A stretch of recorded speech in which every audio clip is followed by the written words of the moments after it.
Pembahasan selanjutnya yaitu Taman Siswa ya. Selamat menonton di channel Bang J Channel. Terima kasih. Assalamualaikum warahmatullahi wabarakatuh. Ya, selamat siang ya guys. Berjumpa lagi dengan channel saya Bang J Channel. Nah, sebelum nonton jangan lupa subscribe, lonceng, dan like serta komennya di bawah ini.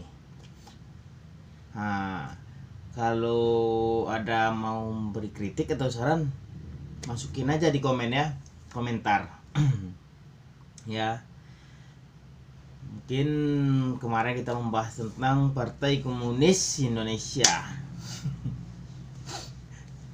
Saya sebenarnya malas kalau membahas Partai Komunis Indonesia ya. Saya juga nggak terlalu paham masalah ini sebenarnya. Nanti salah saya. Jadi selanjutnya kita melanjutkan pembahasan kita tentang Taman Siswa. Ini Taman Siswa ya.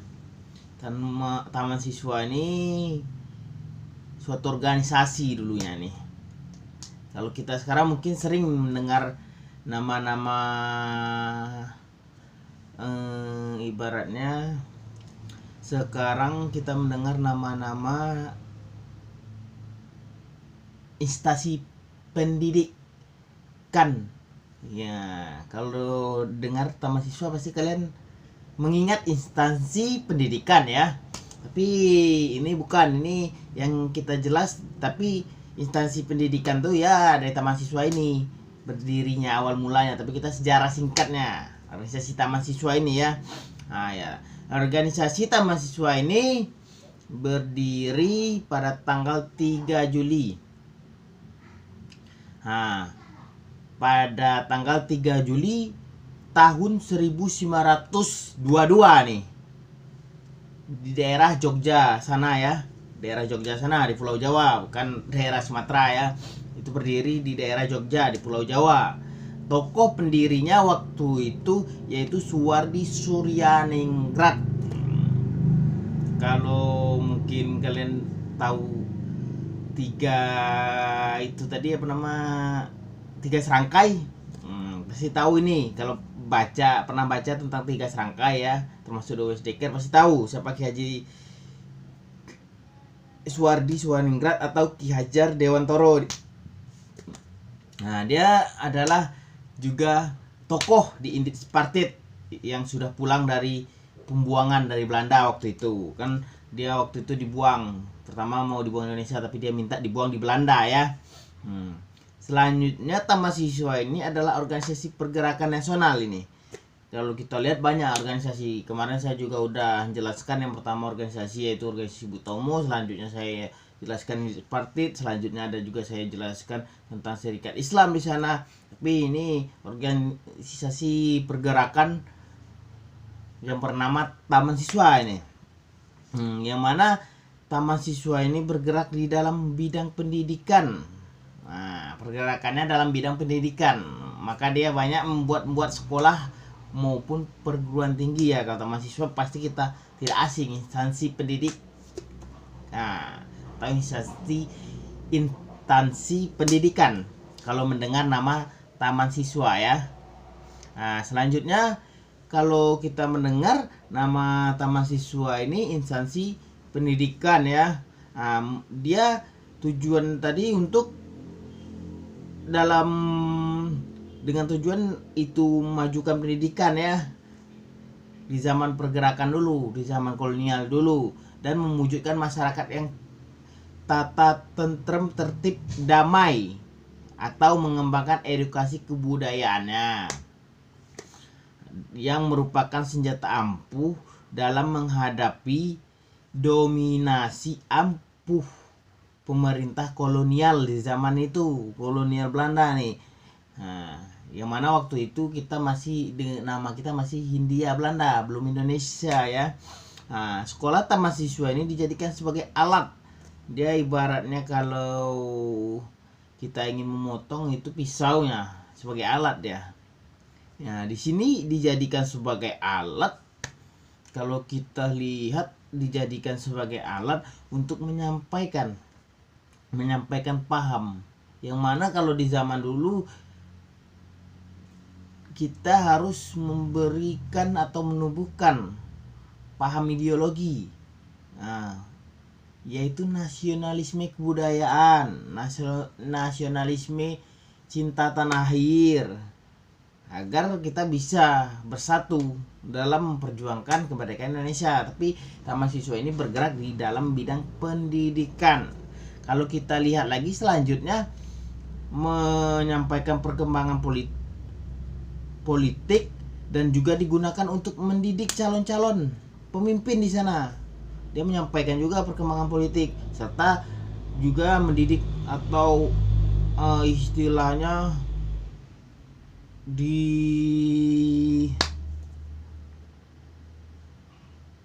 digembleng calon-calon pemimpin di sana. Nah, pemimpin bangsa yang akan datang yang mempunyai wawasan kebangsaan yang luas. Jadi pemimpin tuh bukan sekedar menjadi pemimpin ya.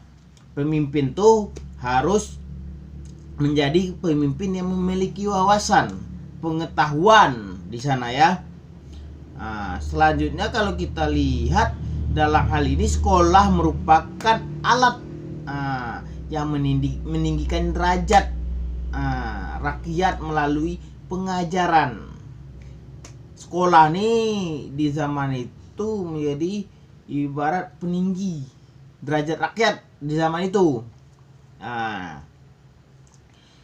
Ki Hajar Dewantara ini merumuskan asas-asas dan pengajaran nasional selama masa pembuangan Belanda dari tahun 1913 tadi sampai 1919. Yang mana pendidikan atau kepemimpinan yang dikembangkan adalah Ingarso Suntolodo, Ingmatyo Mangunkarso, Tuturi Handayani. Nah, kalau kita lihat Ingarso Suntolodo ini bahasa Sanskerta ya. Bahasa Sanskerta ini mungkin bahasa Jawa, saya nggak tahu juga ya. Ini tapi yang mana artinya ini Ingarso Suntolodo ini bahasa Jawa kayaknya. Yang artinya di depan dapat memberikan contoh. Yang Ingmatyo Mangunkarso ini artinya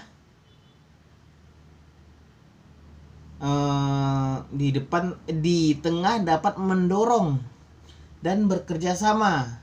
Kalau yang ini pasti kita sering dengar Tuturi Handayani.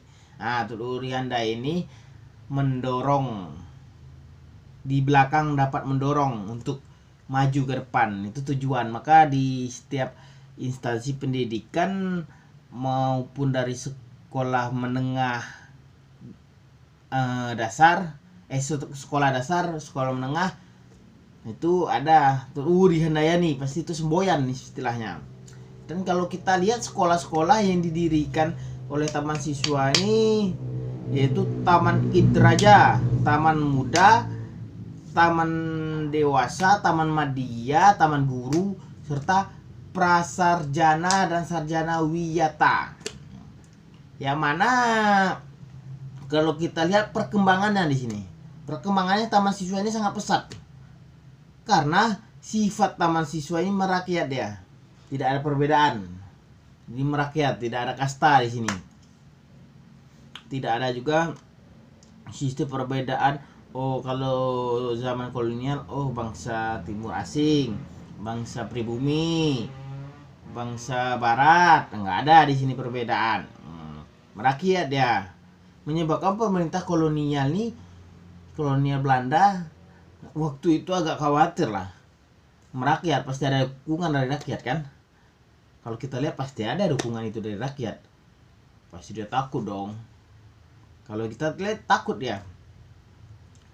Jadi pada tahun 1932 dikeluarlah undang-undang sekolah liar oleh Wilde Sukulen Ondenelti, yang mana dengan undang-undang tersebut maka taman siswa harus dibubarkan di waktu itu.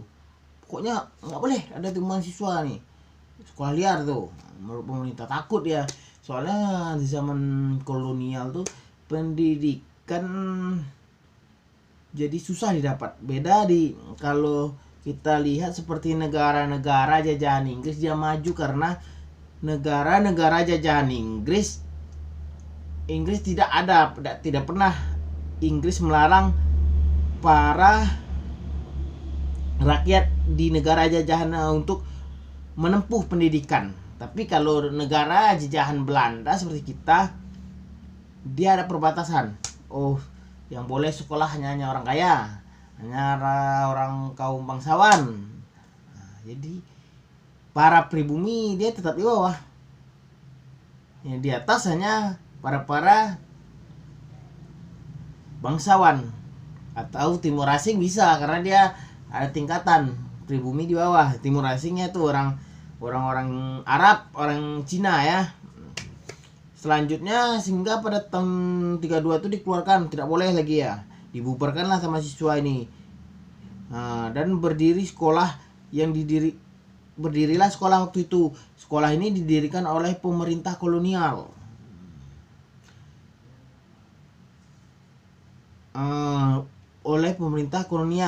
Serta setelah didirikan sekolah ini oleh pemerintah kolonial, kalau kita lihat undang-undang tersebut pada tahun 32 tadi membuat situasi Hindia Belanda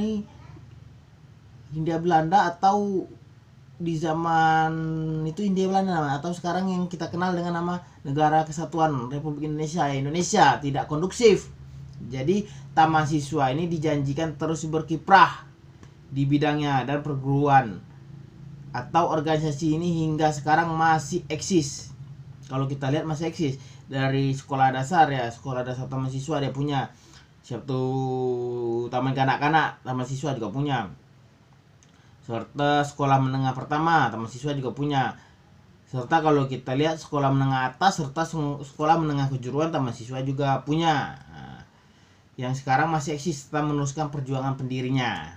Yang mana pendirinya itu Ki Hajar Dewantara atas jasa-jasanya yang luar biasa. Kalau kita lihat jasanya sangat luar biasa itu bro. Nggak bisa tuh kita lihat kalau di bidang pendidikan lah, jasanya sangat luar biasa tuh. Yang mana pemerintah RI ini menetapkan tanggal kehariannya karena jasanya ya, Ki Hajar Dewantara, yaitu tanggal 2 Mei sebagai Hari Pendidikan. Hari Pendidikan Nasional atau kita kenal Hardiknas. Mungkin para pendidik atau staf pendidik lah, guru istilah pendidik ini ya, mungkin merayakannya ini, yang pada itu dirayakan sebagai Hari Pendidikan Nasional. Itu 2 Mei itu sebenarnya hari kelahiran Ki Hajar Dewantara ya, kalau kita lihat dari silsilah sejarah. Yang mana itu juga yang ibaratnya masukan atau kata-kata atau inspirasi dari dia jadikan simbol lah dalam pendidikan di Indonesia kita nih ya, itu Turhuri Handayani. Sebagai semboyan Departemen Pendidikan Nasional nih, karena penghargaan, karena jasa dia. Ya mungkin sekilas lah saya jelaskan tentang taman siswa tadi ya. Mungkin kalian lupa di awal subscribe, subscribe lagi.